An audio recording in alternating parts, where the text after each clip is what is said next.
So with a film like this one, with Beautiful Boy, based on, of course, the two memoirs, actual people here that you guys are representing, is there a little more pressure added as an actor bringing these characters to life?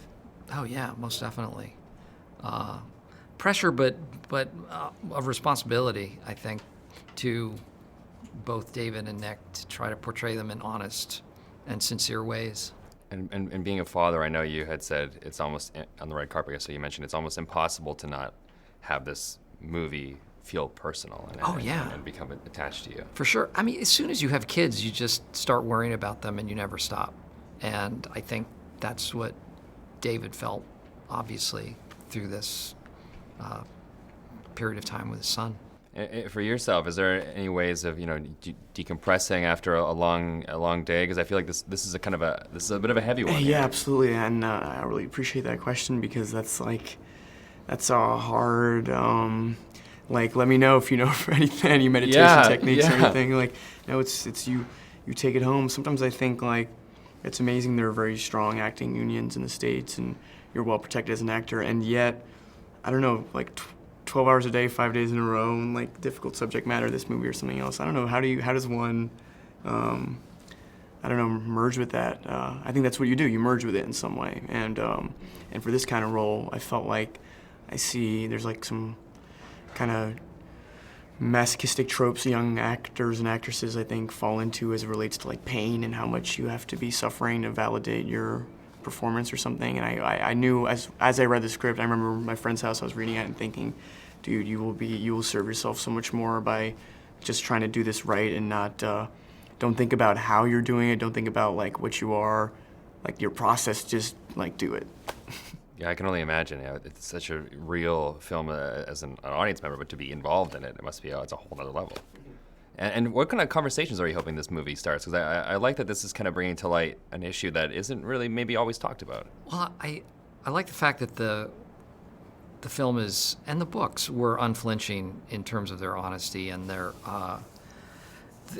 pretty gritty. They don't fall into the tropes that you often find in stories about addiction and recovery. It doesn't wrap everything up neatly. There are fits and starts. It's not linear. There's no one path that anyone takes through this. And I don't know. It's always, when you're asked what do you hope an audience takes away, it's such a tough question to answer because everyone's going to take away something different and maybe some more than others. But it's certainly an important issue. It's something that's universally corrosive, and I'm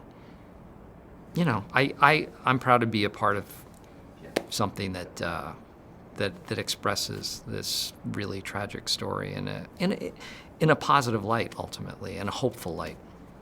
And to end on a lighter note, I was actually recently on a red carpet with Kelly Clarkson, and she brought up a certain scene in 40-Year-Old Virgin where apparently she said that she found out about the line in the movie itself. Check I was like, did they just say my name? And we were watching another movie, but it was in a preview. And we were all like, I'm pretty sure. And everybody told me leaving the theater, they were like, Steve Carell said your name. I was like, oh, I've never met him. I feel very gypped. Well, we did meet. You did? Oh, yeah.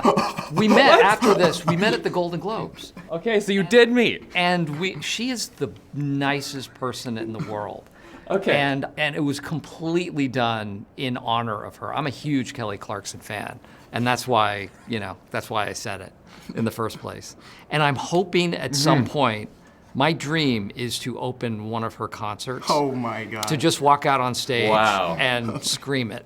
Not actually get chest waxed, but I scream the words, and then that's her introduction. So someday, I'm fingers crossed I get to do that. All right, thank you so much, guys. Thank you. Always great chatting with you.